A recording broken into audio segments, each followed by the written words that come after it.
Hello students, welcome to our YouTube channel. अपने आज के इस वीडियो में हम पढ़ने वाले हैं कक्षा 4 विषय हिंदी का पार्ट 4। ठीक है, तो आप सभी अपनी हिंदी की पुस्तक अपने साथ रखें ताकि आप भी मेरे साथ अपने चैप्टर को पढ़ सकें।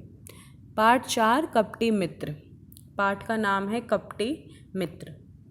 बहुत समय पहले की बात है। एक जंगल में एक हिरन और एक कौवा रहते थे। दोनों अच्छे मित्र थे। एक बार एक गीदड़ की दृष्टि हिरण पर पड़ी। गीदड़ ने मन ही मन सोचा, आहा, कितना मोटा ताजा हिरन है। इसका मांस तो बहुत अच्छा होगा। इसका मांस खाने का कोई उपाय ढूंढा जाए। गीदड़ बहुत चतुर था। हिरन के पास जाकर बोला, मित्र, ठीक तो हो? इस जंगल में तुम मुझे बहुत अच्छे लगते हो। आज से हम दोनों मित्र हुए। भोले हिरन ने उत्तर दिया, अच्छी बात है। चालाक गीदड़ मीठी मीठी बातें करता रहा। सूरज छिपने पर गीदड़ हिरन के साथ उसके घर गया। वहाँ हिरन का मित्र कौवा एक पेड़ पर रहता था। कौवे ने गीदड़ को देखकर हिरन से पूछा, मित्र, तुम्हारे साथ यह कौन है? हिरन ने कहा, यह गीदड़ है, हमारा मित्र बनना चाहता है। कौवे ने हिरन को समझाया, मित्र, हमें इसके स्वभाव का कुछ भी तो पता नहीं है। ऐसे अनजान से मित्रता कैसे हो सकती है? गीदड़ यह सुनकर बहुत क्रोधित हुआ और कौवे से बोला, कौवे, तेरे दुष्ट स्वभाव को तो सारा संसार जानता है। तुम सबको अपने जैसा ही समझते हो। तुम देखना हमारी मित्रता किस तरह दिन प्रतिदिन बढ़ती है। तभी से चालाक गीदड़ हिरन का मित्र बनकर रहने लगा। एक दिन गीदड़ हिरन से बोला, मित्र, थोड़ी दूर पर तुम्हारे भोजन के लिए एक सुंदर हरा भरा खेत है। आओ चलो दिखा दूं। अब हिरन प्रतिदिन उस खेत में चरने जाने लगा।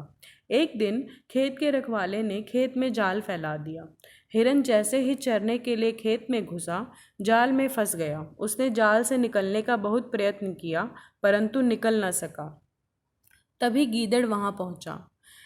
हिरन प्रसन्न होकर बोला, मित्र, तुम ठीक समय पर आए। विपत्ति में मित्र ही काम आते हैं। रखवाले के आने से पहले जाल काट दो।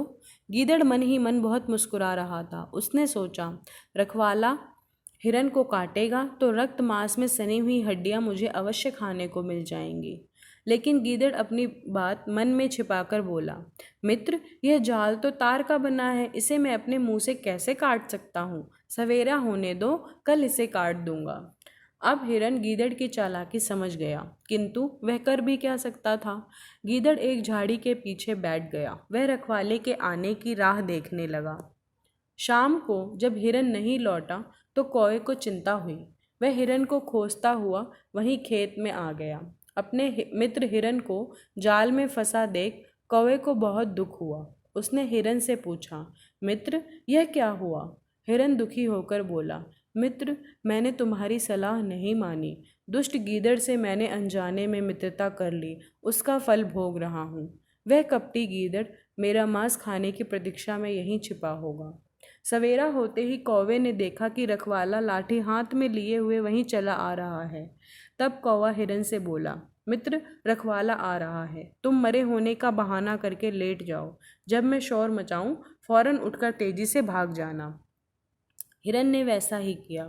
रखवाले ने हिरन को देखकर कहा, अरे, यह तो अपने आप ही मर गया। यह कहकर रखवाले ने जाल हटाया और इकट्ठा करने लगा। तभी कौवे ने कांव कांव की आवाज़ करके शोर मचाया। कौवे की आवाज़ सुनकर हिरन झट से उठा और तेजी से भाग गया। रखवाले ने हिरन को लाठी फेंक कर मारी। उसका निशाना चूक गया। लाठी पास में छिपे हुए गीदड़ के सिर पर जा लगी और गीदड़ मर गया। सचमुच अच्छे कामों का फल अच्छा ही मिलता है और बुरे कामों का फल बुरा। भोले हिरन की जान बच गई, लेकिन दुष्ट गीदड़ को उसके बुरे कामों की सजा मिल गई। इस पाठ से हमें क्या शिक्षा मिलती है? बुरे काम का नतीजा भी बुरा ही होता है। गीदड़ ने हिरन के बारे में बुरा सोचा। उसने सोचा कि अगर ये मर जाएगा, अगर इसको मार देगा वो किसान, तो मैं आराम से क्या करूँगा, इसका मांस खा लूँगा। लेकिन वो खुद ही मर गया। तो हमें हमेशा दूसरों के बारे में अच्छा सोचना चाहिए। हमें किसी के बारे में बुरा नहीं सोचना चाहिए। ठीक है स्टूडेंट्स, तो आई होप आप सभी को कहानी अच्छी तरह समझ आ गई होगी और आप सभी भी इस पाठ को एक बार अच्छी तरह पढ़ें। ठीक है। धन्यवाद।